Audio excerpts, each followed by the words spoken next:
नमस्ते। कवियां की दुनिया तुंदा मता मता स्वागत।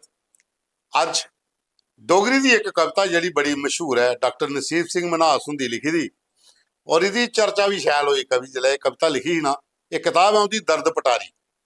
इस किताब च एक कविता है चोर चक्के चौधरी ते लुंडी रन प्रधान। ये उनकी कविता जी बड़ी मशहूर कविता और बड़े सारे मते सारे मंचे पर यह कविता जी पढ़ी गई है। अज अस अपने प्रोग्राम च डॉक्टर नसीब सिंह मन्हास हुंदी ये कविता लैदे हैं। वो लिखते हैं कि लोचे लफंगी संगत लई है गंगा करन शनान।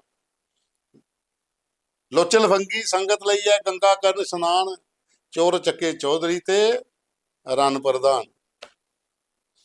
अगर लिखते सके भैन भरा ने छिन्ना, सके भैन भरा ने छिन्ना लैंदे नहीं परछाई। भैन बनाई धर्मै दी कोई धर्मै दा भाई, साला साली सदा सलामत सांझे जान प्राण। साला साली सदा सलामत सांझे जान प्राण, चोर चक्के चौधरी ते रन प्रधान। अपनी मोरी मोहरा मिथनी, अपनी मोरी मोहरा मिथनी मिश्री लगे पराई। नीला थोथा चाचा चाची जहर ने ताया ताई। क्या चीज लिखते हैं। मिश्री लगे पराई ते नीला थोथा चाचा चाची जहर ने ताया ताई। मामे मासड़ मातड़ फुफड़ दूरै दी पनछान, चोर चक्के चौधरी ते रन प्रधान। फिर अगे लिखते हैं जालम जेठ जठानी जावर, जालम जेठ जठानी जावर ते देर ते कफन फाड़। दादी सस दी सिख मत हुण लगे रान बराड़। सस ते सौहरा सैखिए साई लगे निख ननान। सस ते सौहरा सैखिए साई लगे बिख ननान, चोर चक्के चौधरी ते रन प्रधान। मंदिर मस्जिद उपर जो कि गुंडे दी सरदारी, मंदिर मस्जिद उपर जो कि गुंडे दी सरदारी। पंडित मुल्ला गुंगे होई गए सब इंदे दरबारी।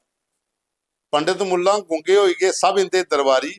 कबरां भी हुण मल्ली लईयां अड़पी ले शमशान, चोर चक्के चौधरी ते रन प्रधान।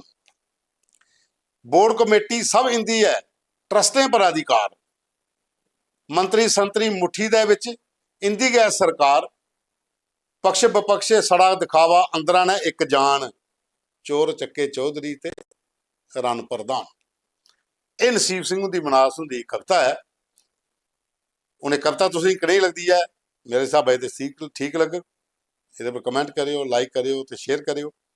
और डॉक्टर नसीब सिंह मन्हास हुंदी कविता असीं पहले भी तुसें सुनाई ही एक कि एक जिहड़े हर दूआ त्रीया महंत जिहड़ा बने दा उंदे पर।